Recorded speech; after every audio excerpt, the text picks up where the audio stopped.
જોઈ રહ્યા છે. તારીખ આજે 4 સપ્ટેમ્બર 2024, બરાબર. હવે આપણે ગઈકાલે જોયું કે ભાઈ એ 6 જે નિષિદ્ધ કર્મ છે એનો ત્યાગ કરવાનો છે. એ કેમ છે નિષિદ્ધ એ પણ ભગવાને સમજાવી લીધા. હવે આગળ યતિ જો કોડી માત્રનો પણ સંગ્રહ કરે તો દિને દિને 1000 ગાયોનો ઘાત કરતા જે પાપ થાય તે તેને થાય. શું થયું?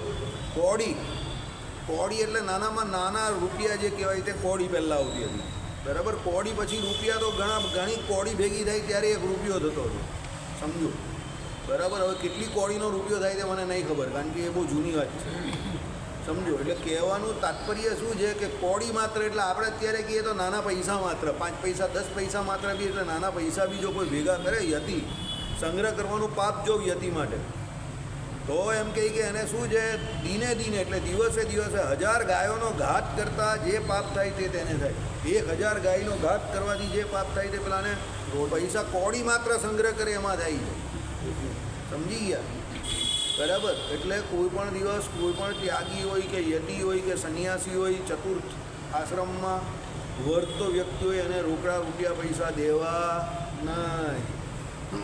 એને જે કંઈ જરૂર હોય તે જરૂરિયાત પ્રમાણે એને જે કંઈ આપવું હોય તો અપાય, જરૂરિયાતની વસ્તુ એ પણ વિચારીને, પણ રોકડા રૂપિયા કોઈને પણ દેવાના નહીં, બરાબર. ચલો, સનાતની શ્રુતિ એમ જ અનુશાસન કરે છે. આ સનાતની શ્રુતિ છે, આજકાલની નથી. સનાતની એટલે અનાદિકાળથી જે આપણા શાસ્ત્રો જે છે એ શાસ્ત્રોમાં આ વાત કરેલી છે. ભાઈ ત્યાગી તો ત્યાગી કોનો? તો પહેલો સવાલ જ એ થાય, ત્યાગ કોનો ત્યાગ કરવાનો? તો સ્ત્રી ને ધનનો, એ તો છે જ, બરાબર. એ પછી એ બહેનો નહીં કરે તો તમે કયો એનો કરે, સમજી ગયા. અને જો એ બહેનો કરે તો તમે કયો એનો નહીં કરે, બંને વિરોધાભાસ છે. આઈડિયા આવી ગયો? એટલે એ ભગવાનને પકડો હોય તો એ બેને છોડવા પડે, અને એ બેને પકડો તો ભગવાન નહીં પકડાય. યાદ રાખજો, જેટલાને ભગવાન મળ્યા છે એટલા એ બેને છોડી દીધા. સ્ત્રી અને ધનરૂપ ભગવાનની માયા, એ માયા જેની છૂટી ગઈ એને ભગવાન મળી ગયા, અને જેને માયા પકડી એને ભગવાન છૂટી ગયા, બરાબર. એટલે એ થાંભલા છે, એક માયાનો થાંભલો છે, એક ભગવાનનો થાંભલો છે. હવે તમારું શરીર આટલું છે, હવે એ એમાંથી તમારે આ થાંભલાને પકડો તો આ છટકે, આ પકડો તો આ છટકે, એટલે તમારે કયા થાંભલાને બાદ ભીડવાની છે એ નક્કી કરી દેવાનું, સમજી ગયા. ચલો, યતિ જો હૃદયમાં સ્નેહ ભાવથી એકવાર પણ સ્ત્રીને જુએ તો 2 કલ્પકોટી પર્યંત કુંભીપાક નરકમાં વસે, એમાં સંશય નથી. શું કહ્યું? હૃદયમાં સ્નેહ ભાવથી એકવાર પણ સ્ત્રીઓને જુએ તો, એટલે હૃદયમાં એવો સ્નેહ ભાવ હોય, બરાબર. સ્નેહ ભાવનો અર્થ અહીંયા આસક્તિ લેવો, બરાબર. સ્નેહનો અર્થ અહીંયા ભગવાનને વિશે જે પ્રેમ છે એ નહીં. સ્નેહ એટલે અહીંયા આસક્તિ, એટલે આસક્તિ એ કરીને જો એમ કહે કે સ્ત્રીને જુએ ખાલી તો 2 કલ્પકોટી પર્યંત કુંભીપાક નામના નરકમાં પડે, એમાં સંશય નથી. પુત્રાદિકનું મરણ સાંભળતા યતિ સ્નાન કરે નહીં. હવે દાખલા તરીકે કોઈ મોટી ઉંમરમાં યતિ થયો હોય અને એને પુત્ર હોય ને કદાચ એનો પુત્ર એનાથી પહેલાં એક્સપાયર થઈ જાય, ધામમાં ચાલ્યો જાય, સમજો, શરીર છોડી દે, તો પછી એને સ્નાન નહીં કરવાનું. સાક્ષાત માતા કે પિતાનું મરણ સાંભળીને વસ્ત્ર સહિત તત્ક્ષણ સ્નાન કરવાથી શુદ્ધ થાય છે. માતા પિતા મરી ગયા ને એ ખબર પડી તો સ્નાન કરે એટલે શુદ્ધ થઈ જાય. સંન્યાસને સ્વીકારીને જે તો સ્વધર્મમાં વર્તે નહીં, ફરી પત્ની પુત્રાદિકનો પ્રસંગ કરે તે યતિની રાજા સ્વપદથી એટલે શ્વાનપાદ જેવા આકારવાળા તપાવેલા લોહદંડથી ચિહ્નિત કરીને તત્કાળ સ્વદેશ થકી કાઢી મૂકે. ભાઈ એક વખત ત્યાગી થયો અને પછી એ જો ગ્રહસ્થના ધર્મને વિશે વર્તતો હોય, એટલે સ્ત્રી છોકરાનું પાલન પોષણ કરતો હોય, તો રાજા શું કરે, અને બોલાવે સ્વપદથી, એટલે શું છે, શ્વાન પાદ જેવા આકારવાળા તપાવેલા લોહદંડ. લોહ એટલે લોખંડનો દંડ હોય ને, એ કેવો હોય, આપણા જે કૂતરા હોય ને એનો પગ, એટલે એના પગના જેવો ચરણ જેવો એનું હોય પગ, એના જેવો આકારવાળો લોહદંડ, લોખંડનો દંડ હોય, મોટો સળિયો. એને શું કરવાનો છે, ચિહ્નિત કરીને તત્કાળ સ્વદેશથી કાઢી મૂકે. એનાથી એને શરીર પર ચિહ્ન પાડે અને એને કાઢી મૂકે. એટલે એ ચિહ્ન કેમ પાડે કે બીજે જ્યાં જાય ત્યાં બધાને ખબર પડે કે આ દંડિત વ્યક્તિ છે, સમજો, કે આને આ રાજ્યમાંથી આ ગુનાની સજા પેટે કાઢી મૂકેલો છે, દંડિત છે, બરાબર. ઇન્ટરપોલ જે હોય છે તે ઇન્ટરપોલ આખી દુનિયામાં ઘણા બધા દેશોમાં જે લોકો એમ કે બેન હોય તો બધાથી ભાગી ગયેલો હોય તે બધાના દર વર્ષે લિસ્ટ બહાર પાડે, કે આ બધા આતંકવાદીઓ છે, ટેરરિસ્ટ જે છે, આ બધા આતંકવાદી ગતિવિધિઓમાં પકડાયેલા છે, આ બધા ફ્રોડ કરેલા વ્યક્તિઓ છે, ઇન્ટરનેશનલ બધી બેન્કોનું એમ કહે કે જે કંઈ છે તે શું છે, કરપ્શન કરેલું છે, ભ્રષ્ટાચાર કરેલો છે, રૂપિયા પૈસા ખાઈ ગયા છે, બરાબર. અમુક ઇન્ટરનેશનલ મર્ડર કરીને ભાગી ગયા હોય, આટલા લોકોને આ દેશમાં એણે હત્યાઓ કરેલી છે, એટલે એવા જે હોય તેને એમ કહે કે બીજા કોઈ દેશે આશરો આપવો નથી, બરાબર. એટલે એ પ્રમાણે લિસ્ટ બહાર પાડે ઇન્ટરપોલ દર વર્ષે. એમ આમાં જે છે તે રાજા શું કરે, દંડવાળે એમ કહે કે એને ચિહ્નિત કરી દે, એટલે ચિહ્ન આપી દે એટલે શું થાય, એ ગમે ત્યાં જાય લોકોને ખબર પડે કે ભાઈ આ માણસ જે છે તે આ દેશ દ્વારા એમ કહે કે એને કાઢી મૂકવામાં આવેલો છે. જે સંન્યાસી સ્વયં તૃણ ધાન્યાદિકના છેદનમાં, વૃક્ષાદિકના વિદારણમાં, પાક એટલે અન્ન રાંધવાના કર્મોમાં અને વીર્યપતનમાં પ્રવર્તે છે તેવા યતિને જોઈને સચેલ સ્નાન કરે, બરાબર. એટલે શું છે, તૃણ ધાન્યાદિકના છેદનમાં એટલે છેદ કરે, તૃણ હોય તે છેદવું, એટલે છેદવું ને ભેદવું બે પ્રમાણે છે, બરાબર. ભેદવું એટલે શું, કોઈનું ભેદન કરવું એટલે શું છે, અંદર હોલ પાડવું એ ભેદન છે. છેદન એટલે એને કાપવું, કટ કરવું, એટલે એ છેદન છે, બરાબર. જે વિજ્ઞાનના સ્ટુડન્ટ હોય, બાયોલોજીને એને ખબર હોય, બોટનીમાં આવે છેદ લેવો, તો છેદ તમે કેવો લેવો, આમ કરીને આડો છેદ લેવાનો આવે, અમુક જગ્યા પર આમ ઊભો પણ આવે, બરાબર. એટલે શું હોય, છેદન એટલે જેને કાપવું, સમારવું, બરાબર, એવું જે હોય તે છેદન. પછી વૃક્ષાદિકના વિદારણમાં અમુક વૃક્ષ હોય એને વિદારણ કરી નાખે, ખેંચી નાખે, બરાબર, એના મૂળમાંથી તે. પછી પાક અન્ન રાંધવાના કર્મમાં એટલે એને રાંધેલું કોઈ જે કંઈ શું કહેવાય, કોઈને રસોઈ કરતો જોઈ જાય તો, અને વીર્યપતનમાં કાં કોઈ વીર્યપતન કરતો હોય તો એવામાં જોઈ તો યતિને પ્રવર્તે છે તો તેવા યતિને જોઈને સચેલ સ્નાન કરે, એટલે એણે તરત સ્નાન કરવાનું કહ્યું છે. જે યતિ તિલ, ધાન્ય અને સુવર્ણનો સંગ્રહ કરે છે તથા ભૂમિ, પશુ, દાસ, દાસી અને ગૃહાદિકનો સંગ્રહ કરે છે તેનો સ્વધર્મનિષ્ઠ યતિઓએ સ્વમંડળ થકી બહિષ્કાર કરવો. એટલે જે સ્વધર્મશીલ યતિઓ છે તેને આવા જે હોય કયા, તિલ એટલે તલ, ધાન્ય એટલે અનાજ અને સુવર્ણ એટલે સોનું એનો સંગ્રહ કરે, અથવા એમ કે શું કરે બીજું, ભૂમિ એટલે જગ્યા, પશુ એટલે પહેલાંના સમયમાં વાહન કે કમાવાનું સાધન બીજા જે કોઈ હોય તે પશુ રૂપે હતા, દાસ દાસી, બરાબર, એટલે આપણા ઘરે જે નોકર હોય, નોકરાણી હોય તે, અને ગ્રહાદિકનો સંગ્રહ કરે, કાં મોટું ઘર રહીને પછી ત્યાં એમ કહે કે શાંતિથી રહેતો એવો. તો જે કોઈ સ્વધર્મનિષ્ઠ યતિઓ છે ત્યાંનો ત્યાગ કરી દે. કેમ, આ બધું જે આમાં લખેલું છે તે બધું ગ્રહસ્થ માટે. મહારાજે કહ્યું છે જે ત્યાગી અને ગૃહી બંને માટે ભૂષણ અને દૂષણ છે. ગ્રહસ્થ માટે આ બધી વસ્તુ બરાબર છે, ત્યાગી માટે આ બધી વસ્તુ બરાબર નથી, એના માટે બંધનકારી, બરાબર. ચાલો, હવે અત્યારે તો કોણ કોનો બહિષ્કાર કરે, કારણ કે બધા જ એક સરખા એમાં રહેતા હોય તો પછી બહિષ્કાર કોણ કરે, ઉલટી બિચારો જે ન રહેતો હોય એનો બહિષ્કાર થઈ જાય એવું છે, બરાબર. ચાલો,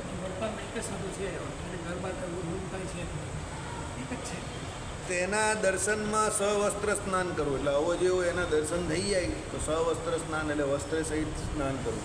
જે યતિ સંન્યાસ ધર્મને આશરીને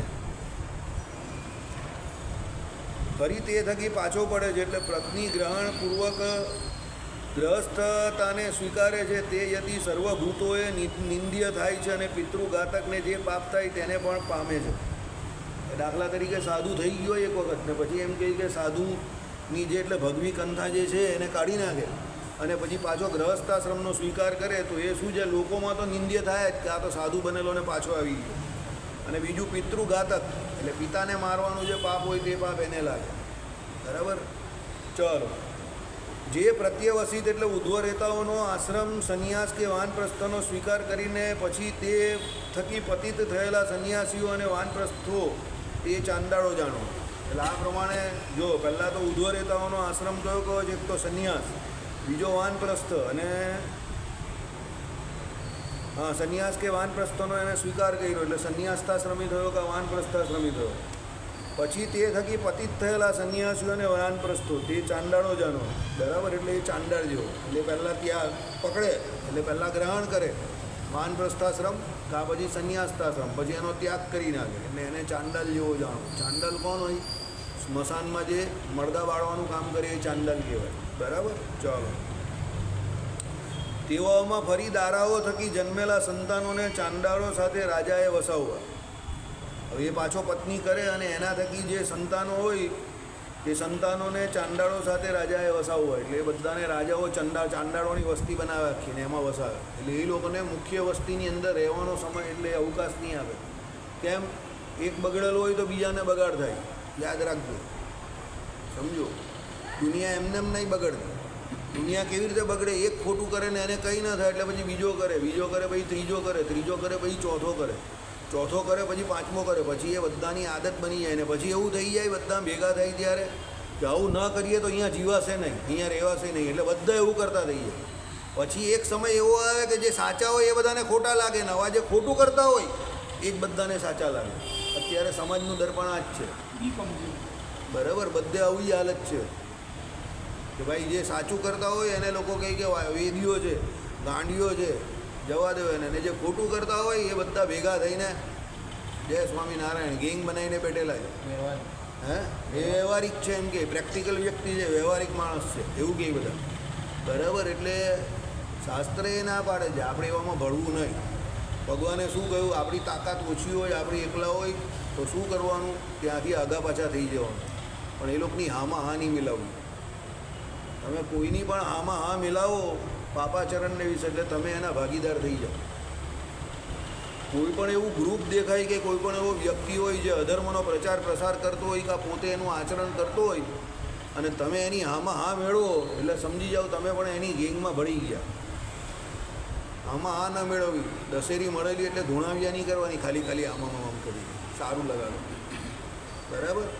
આગા પાછા થઈ જવાનું. કોઈ પૂછે કે ભાઈ આમ છે તેમ છે ને તમને એવું લાગે કે આની જોડે સંબંધ બગડે એવું છે ને આ આપણો સારો સંબંધ છે આની જોડે, આ એ આપણે નડે એવો છે કે એવું કંઈ લાગે તો પછી આમ કરીને નીકળી જવાનું. પણ એમાં કંઈ બહુ એની જાતને બહુ વધારે સપોર્ટ ન આપતો. એની જાતને એટલે એને પોતાને એમ કે ખોટું કરે ને તમે એને સહકાર આપો એટલે ભાઈ તમારા જેવા બીજા 10 આપે અને પછી 20 આપે પછી 25 આપે પછી અત્યારે જે પરિસ્થિતિઓ છે એવી પરિસ્થિતિ સર્જાય. અત્યારે બધી એક પરિસ્થિતિ થઈ ગઈ છે. કારણ કે કોને બિલાડી, આપણે નાના હતા ત્યારે પેલી વાર્તા નહીં આવતી હતી બિલાડીના ગળે ઘંટ બાંધે કોણ? બધાને ખબર છે કે બિલાડી આવીને આજે એક ઉંદરને મારવાની છે પણ એના ગળે ઘંટ બાંધવા કોણ જાય?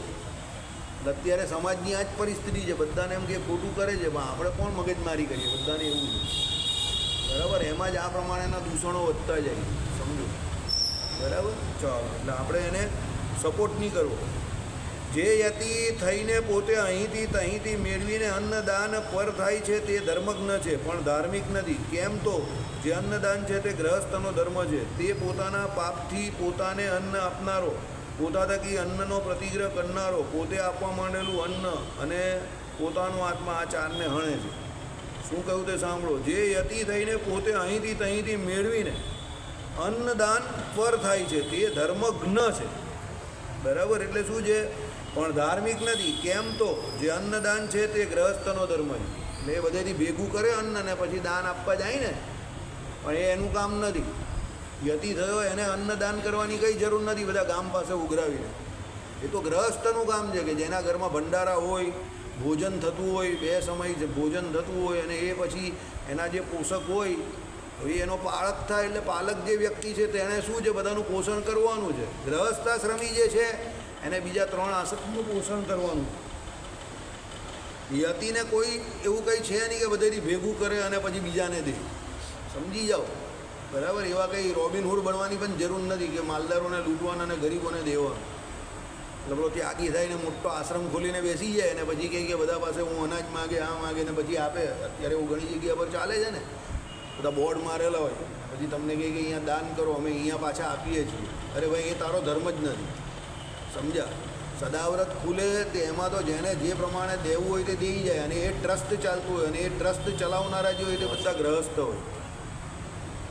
સમજી ગયા? તમે કહો કે આ બધા સદાવ્રત કઈ રીતે ચાલે? તો બધું પણ એ સદાવ્રત ચલાવનારા ટ્રસ્ટી જે હોય તે બધા ગ્રહસ્થ હોવા જોઈએ, ત્યાગી નહીં હોવો જોઈએ, બરાબર.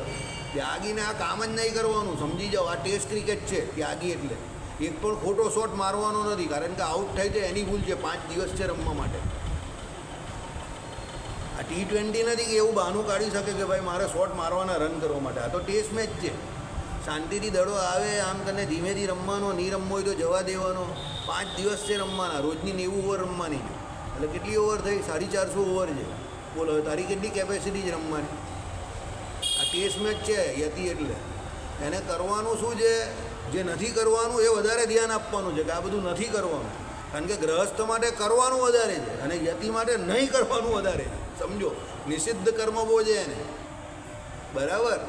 એટલે અત્યારે જે બધે સંપ્રદાયોમાં ને બધે પ્રોબ્લેમ જે થાય છે ને તે કેમ થાય છે ખબર જ તમને? કારણ કે જે લોકો આશ્રમ આ બધા સ્વીકારે છે તે બધાને બધું કરવું બહુ છે. જે નહીં કરે એવા તે અમારા જેવા અહીંયા બેઠેલા છે શાંતિથી. એ લોકોને બધું કરવું બહુ છે. આમ કરી નાખું, પેલું કરી નાખું, આને બતાવી દઉં, પેલાને બતાવી દઉં, આમ મોટો થઈ જાઉં, ત્યાં મોટો થઈ જાઉં. એમાં નહીં કરવાનું બધું કરી રહેલા છે. એ લોકોને શાંતિથી બેસવાની જરૂર છે. સમજો, આઈડિયા આવી ગયો અશોકભાઈ? દુનિયામાં સૌથી કઠણમાં કઠણ કામ શું છે? શાંતિથી બેસવું. કોઈ ભલે ગમે તે કંઈ 2 કલાક બેસે ને હચમચી જાય. વિજયભાઈ ઓફિસમાં ટાઈમ જાય, નવરો બેઠેલો હોય તો મગજ કેવું આમ તેમ ભૂરક્યા કરે, અને મંદિર આવે તો બહુ મસ્ત ટાઈમ નીકળી જાય. શાંતિથી બેસવું બહુ અઘરું કામ છે, યાદ રાખજો. અને જે શાંતિથી એકલો બેસી શકે છે, સમજજો, એ માનસિક રીતે બહુ મજબૂત છે. ને જે નથી બેસી શકતા, અભી દિલ્હી બહુ દૂર હે ઉસકે લીએ. જેને આમ તેમ જવાનું મન થઈ જાય, મોબાઈલમાં ચડવાની મન થઈ જાય, આને ફોન કરું, પેલાને ફોન કરું, વોટ્સએપ પાસ ઓન કરું, આ મેસેજ કરું, પેલો મેસેજ કરું, હજુ એને દિલ્હી બહુ દૂર છે. આમાં તો હું ડુંગરે જાઉં, બરાબર, કોઈ જગ્યાએ વર્ષમાં એકવાર ન બોલતો ને એને પેટમાં હૂળ વાગે. વર્ષમાં એકવાર નહીં બોલતો એને પેટમાં હૂળ વાગે. તો વાગે ને, તમને જોઈને બધાને હૂળ ચડે. કેમ ચડે, તમારો ચહેરો જ એવો છે. અમુકના ચહેરા જ એવો હોય કે એને જોઈને જરા મન થાય કે ચાલ આને જરા લેવું, મજા આવશે. જો 2 પ્રકારના વ્યક્તિ હોય, તમારા જેવાને જોઈને લોકોને મન થાય કે આને વાપરું, અને બીજા અમારા જેવો હોય કે અમને જોઈને લોકો દૂરથી જ ભાગી જાય કે આની પાસે નહીં જવું. સમજો, અમારી પાસે આવતા જ પેલો ગભરાય કે આની પાસે કંઈ પૂછીશ ને તો કે હમણાં કંઈ બોમ્બ ફોડી નાખશે. હવે તમે આવીને અહીંયા શું બોલ્યા? ભીના થયા, પંખો બંધ કરું. તો એમાં મેં તમને કેટલો સત્સંગ કરાવી નાખ્યો. તમે બોલેલા એ સાચું જ બોલેલા ને, તમે કંઈ ખોટું નહીં બોલેલા. હું એગ્રી છું તમારી વાત જોડે, પણ તમે ભીના થયેલા બધી રીતે બરાબર હતા, પણ મેં તમને કહો દિવ્ય સત્સંગ કરાવી નાખ્યો. આઈડિયા આવ્યો? આ ફરક છે. અમુક વખતે માણસોને દિવ્ય સત્સંગ પણ એવો કરાવવો પડે કે એને એવો અનુભૂતિ થાય ને, એટલે બીજી ફેરી પાછો આવે નહીં. એને થાય કે અહીંયા પાછો દિવ્ય સત્સંગ થશે એટલે ચાલ્યો જાય. તો તમે જો, તમે બધું શું લાઈન દ્વારા બોલ નાખવા જાઓ, એટલે બોલો T20નો ખેલાડી હોય એને મજા આવે, કારો બેટમાં જવાના, ધનાધન મારો. આઈડિયા આવી ગયો તમને? એની ખબર પડે. હું અનિલભાઈની જેમ આ ભાઈ ઓળખે ને, અનિલભાઈ કહે કે કોઈ ખેલાડી બહુ પાવરફુલ હોય, બધી જ બોલે મારતો હોય તો શું કરવાનું ખબર? 2-3 ફૂલટોસ નાખવાના. Full toss is most unexpected delivery. હાઈપર 2-3 ફૂલટોસ નાખવાના. એટલે એને શું, ફૂલટોસ એટલે નહીં નાખતા વિકેટ લેવા, એને ડરાવવા માટે. એટલે પછી એ ગમે તેમ આગળ આવીને મારતો એ અટકી જશે. એને કે ફૂલટોસ કંઈ મોડા બોડા પર વાગી ગયો તો આનો બોલ તો ગમે તેમ આવે છે, એટલે એ અટકી જશે. એટલે કે પાછું 2 ફૂલટોસ માર દે, દમ મળે, પેસ્ટથી મારજે એકદમ. ભલે વાઇટ જઈને, ભલે 4 રન ચાલ્યા છે, એ નહીં ડરતો, પણ ફૂલટોસ માર. એટલે હું પણ ધનાઈને ફૂલટોસ જ મારું, અહીંયા જ મારું સીધો. બેટ છટકી જાય પેલાનું. પેલો કહે કે ઓ ભાઈ, એમ કે જોઈને તો ભૂલ થઈ ગઈ. પછી તું રાંડવા ગમે તેમ મારે તો હું ચોક્કાને છક્કા કયા કરું? એક ફૂલટોસ તને નહીં મારું, ધામ મળે એને. એટલે પછી એક કાકો હતો તો 2-4 શોટ મારવા પેલા નહીં, આ મોલ્લામાં ચાલી 2 શોટ મારવા છે. હું એની વિકેટ લેવા કે શોટ મારવા જ નહીં દેવું. હું આમ કરીને અંડર જ બોલ નાખું. હવે આમ અંડર નાખે એટલે બોલ કઈ જગ્યા પર જાય એ તમે સમજી લો. આઈડિયા આવી ગયો તમને? સમજ્યા? એટલે એને આમ જ રમવું પડે. એ મને કહી કે આ ભગત બોલિંગ કરે જ બહુ અઘરી પડે છે એમ કહી. મને કહે કે તું મને બોલિંગ શોટ મારવા માટે કરે છે, એટલે તું એક કામ કર, કે તું ચાલ્યો જા કે હું ચાલ્યો જાઉં, બરાબર? એટલે હું હેરાન કરું એવી રીતે. કારણ કે એ આપણે હેરાન કરવા આવેલો છે. વચ્ચે 2 ફટકા મારવા એટલે આપણે હેરાન થતા હોય. તો હવે અશોકભાઈ જેવો હોય તો એને 2-4 ફટકા રોજ મારે. પછી પણ હું એને પહેલે દિવસે જ નહીં મારવા દઉં. એટલે પછી બીજી વખત કહું, એ જતો હોય તો પણ એને પૂછું, કાકા પેલા 2-4 શોટ મારવા છે? ના ભાઈ, નથી મારવા. તું જાતો ભાઈ, હું ઘરે ચાલ્યો જ જાય પેલો. દરેક પ્રશ્નના જુબાનથી જવાબ આપવા જરૂરી નથી. સમજો, આઈડિયા આવી ગયો? તમે એવું વર્તણૂક કરો કે તમે બહુ સીધા છો તો લોકો તમને ખાઈ જ જશે. આઈડિયા આવી ગયો? સીધા આપણે બનવાનું છે, આપણા માટે બનવાનું છે. હું તમને હજુ પણ કહું છું, એની એડવર્ટાઇઝ નહીં કરવાની. આપણે ફ્રૂટ નહીં બની જવાનું લોકો માટે, નહીં તો લોકો આપણે ખાઈ જશે ભજીયાની જેમ પક્ક દઈને. સમજી જાઓ? એટલે લોકો માટે તો આપણે અઘરા જ રહેવાનું છે, આપણા માટે આપણે સરળ થવાનું છે કે ના આપણે કોઈને અડવાનું નહીં, આમ છે તેમ છે. પણ કોઈ હવે આડા અવડા આવેલો હોય તો બોલ્લીભાઈ શું છે ભાઈ, આમ આંખ ઊંચી કરીને જ વાંચતો નહીં, પેલો ખોટી જગ્યા બરાબર ચાલી જાય સીધો, પછી જાય પછી ભલે આપણે હસવાનું. આઈડિયા આવી ગયો તમને? એટલે આવું છે બરાબર. હવે ખબર પડી ગઈ તમને ફરક? આ ફરક છે. જો સીધો હું તમારા કરતાં વધારે હોઈશ એ તમને પણ ખબર છે, સમજો. પણ આપણા બંનેનું જે દેખાવ છે એમાં બહુ ફરક છે, જમીન આસમાનનો દેખાવ. એટલે બાહ્ય દેખાવ એમ, બરાબર. ચાલો એ અલગ મુદ્દો તો જવા દો. એટલે ત્યાગી જે છે તેને આ છે કે ભાઈ એને શું છે કે ભાઈ દરેક વસ્તુનો ત્યાગ કરવાનો છે. હવે એ એમ કહે કે ભાઈ મારે તો આખા સમાજનું રૂડું કરવું છે, જબરજસ્તી લોકો પાસે રૂપિયા માગે, અનાજ માગે, આ તે માગે, ને પછી એ આમાં આ ના કેમ પાડી એ તમને કહું. ભગવાન તો અંતર્યામી હોય, શાસ્ત્રો રચનારા વ્યક્તિ જે હતા ને બધા ઋષિમુનિઓ ત્રિકારદર્શી હતા. હવે તમે જોજો અત્યારે જે આવા લોકો જે છે ને એ જ એક પ્રકારની સિન્ડિકેટ બનાવીને રાજ કરે છે, એનું પોતાનું કંઈ નહીં હોતું. તમે સમજો, એક પાસેથી લઈ જાય ને બીજાને પહોંચાડે જ ને એ વચ્ચેથી એમાં એજન્ટનું કામ કરે છે. પણ એ એજન્ટથી વધારે શું બની જાય છે? ડોન બની જાય છે. લોકોને ખબર છે કે આ પોતે કંઈ નહીં આપતો, પણ લોકોને એ પણ ખબર છે કે મળશે આની પાસેથી, એટલે લોકો એની પાસે જશે. આઈડિયા આવી ગયો? હવે એ જેની પાસેથી લે છે ત્યાં અને જેને આપે છે ત્યાં એ વચ્ચે એજન્ટનું કે વચેટિયાનું કામ નહીં કરશે, એ ડોનનું કામ કરશે કે મારે લીધે તમને મળે છે. અને લેશે એને શું કહે છે? તું મારે લીધે મને આપે છે એમ. આઈડિયા આવી ગયો તમને? બીજું સૌથી મોટી મગજમારી, એ ભજન કરવા માટે ત્યાગી બનેલો છે. હવે આ બધી લપમાં પડી ગયો તો પછી ભજન તો કાં થવાનું? ભજન થાય ખરું?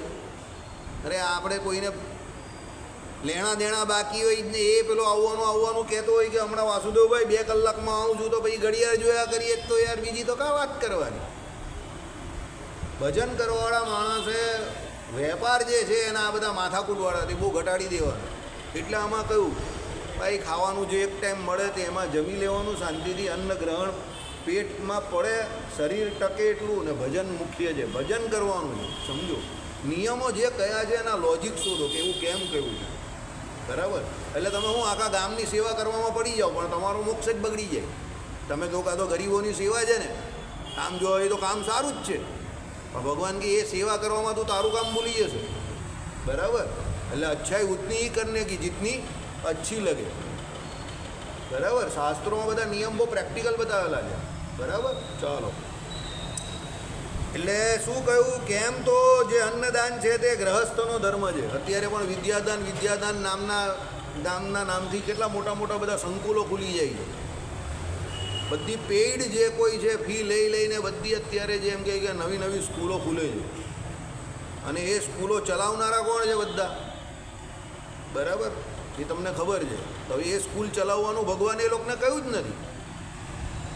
આઈડિયા આવી ગયો તમને? પ્રોફેશનલ સ્કૂલ જે છે કે પ્રોફેશનલ સ્કૂલિંગ જે છે, શાળાઓ ખોલવી અને એમાંથી જે વિદ્યાનો વેપાર કરવો એ કામ જ નથી કોઈનું પણ. એ ખોલીને બેસી ગયા કે શું કે અમે તો સ્કૂલ ચલાવીએ છીએ, સંસ્કાર આપીએ છીએ. અરે સંસ્કાર નથી આપતો ભાઈ, તું તારું વજન વધારે છે, સમજો. અને એ વજન વધીને આજે એટલા બધા વજન વધી ગયા લોકોના કે જે વજન કરનારા છે એની ઉપર વજન ભારી પડી ગયું. આઈડિયા આવી ગયો તમને? એટલે આ બધી ના પાડેલી છે, સમજો, બરાબર. હવે કોઈ પ્રાથમિક દ્રષ્ટિએ શું લાગે? ભાઈ સ્કૂલ ખોલી એમાં તારું શું જાય છે? સમાજનું સારું જ થાય જ ને, છોકરાઓ ભણશે અંદર. અરે એણે છોકરા ભણાવવા સ્કૂલ નહીં ખોલી, સમજો, બરાબર. એટલે ઘણા બધા લોકો ઘણા બધા કામ કરતા હોય તે તમને પ્રાથમિક ધોરણે બહુ સારા લાગે, પણ જે હોશિયાર માણસો એને ખબર પડી એટલે પછી એ લોકો શું પેલા હોશિયાર હોય ને એને પિન પોઈન્ટ કરે. દાખલા તરીકે કોઈ પોતાની નામના માટે કોઈ કામ કરતો હોય, હોશિયારને ખબર પડી જાય કે એના નામ માટે આ બધું કરે છે, સમજો.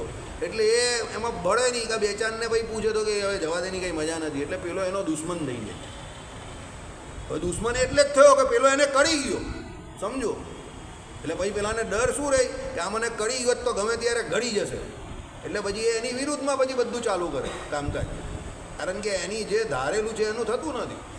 સમાજ સેવા કરવા માટે કે હરિભક્તોની સેવા કરવા માટે કોઈ બેઠું નથી, બધા પોતાનું કામ કરવા માટે બેઠેલા છે. બહુ ઓછા સાધુ એવા છે શાસ્ત્રીજી જેવા, બરાબર, કે જે અહીંયા બેઠેલા જ છે પોતાના કલ્યાણ માટે, અને જે કોઈ હરિભક્ત હોય એને નિસ્વાર્થ ભાવે સત્સંગ કરાવવા બેઠેલા છે. બાકી બધા પોતપોતાના હિસાબે પોતપોતાની દુકાન ચલાવવા જ બેઠા છે. હવે એ દુકાન ચલાવવામાં જે કોઈ અમારા જેવા કરી જાય અને કોઈને કંઈ એમાં બહુ પરવા જેવું નથી, એ દુશ્મન થઈ જાય.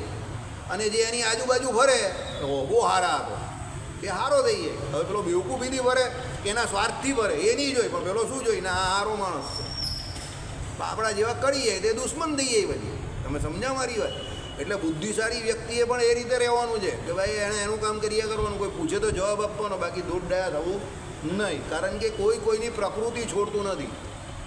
સમજજો, 35 વર્ષથી હું આ મંદિરમાં આવું છું, બહુ ઓછા લોકો એવા છે કે જે એની પ્રકૃતિ છોડીને સીધે રસ્તે ચાલવા. બધા 35 વર્ષ પછી પણ જે મને પહેલાં મળતા હતા અને અત્યારે મળે છે એમાં બહુ ઓછો ફેર છે.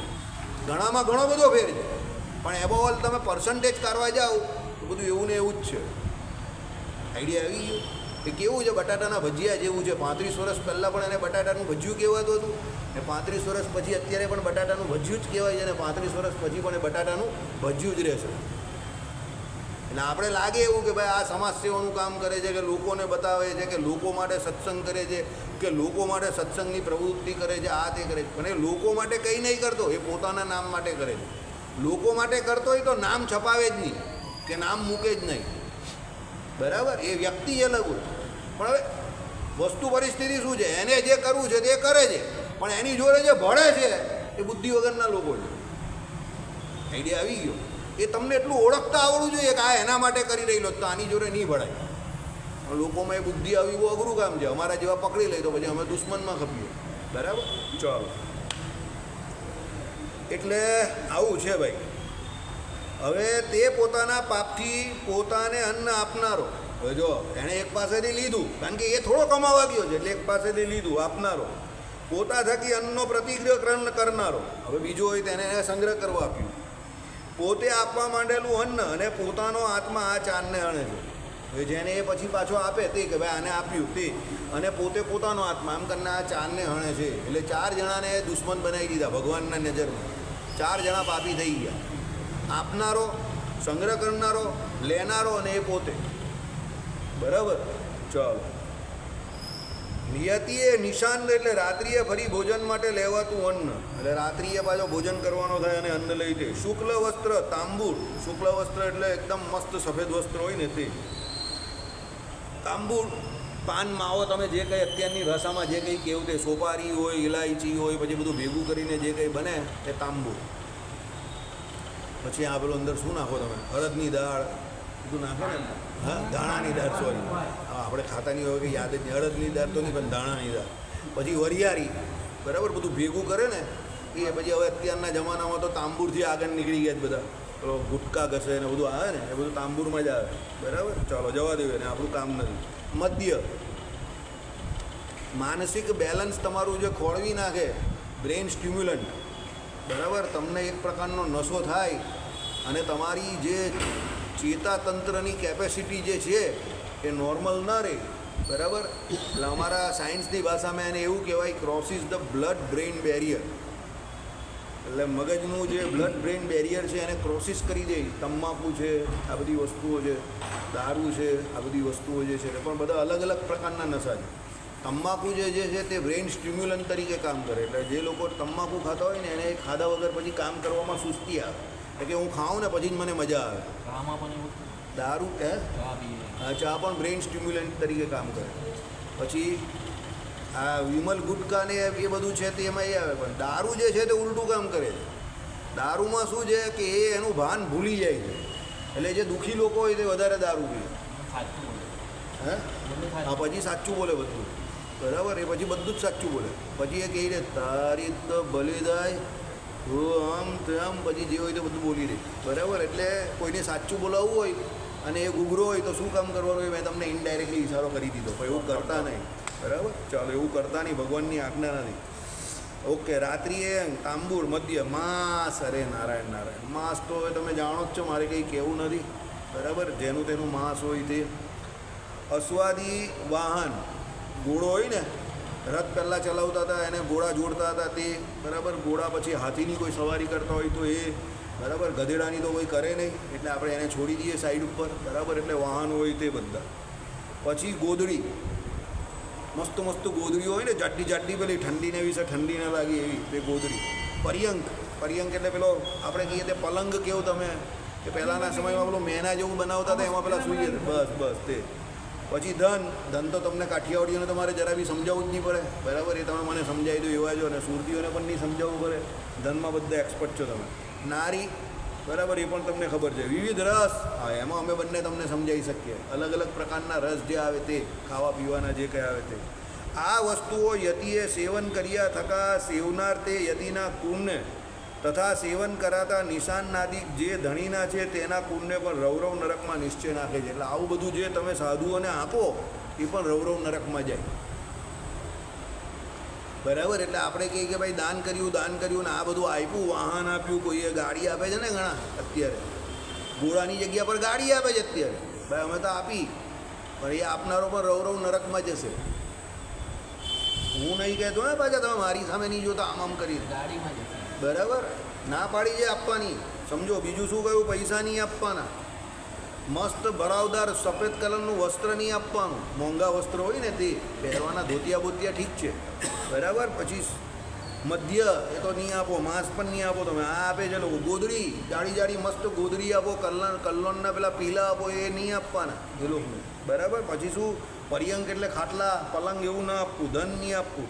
વિવિધ પ્રકારના રસો પણ એ લોકોને નથી આપવાના, બરાબર. જે આપનારો છે અને જે લેનારો છે તો બંને રૌરવ નરકમાં જાય. એટલે કહેવાનું મતલબ શું છે? દાન કરવાનું છે, પણ દાન કોને કરવાનું, કેટલું કરવાનું, કેવી રીતે કરવાનું, એનો પ્રકાર શું છે એ જાણવો બહુ જરૂરી છે, સમજો.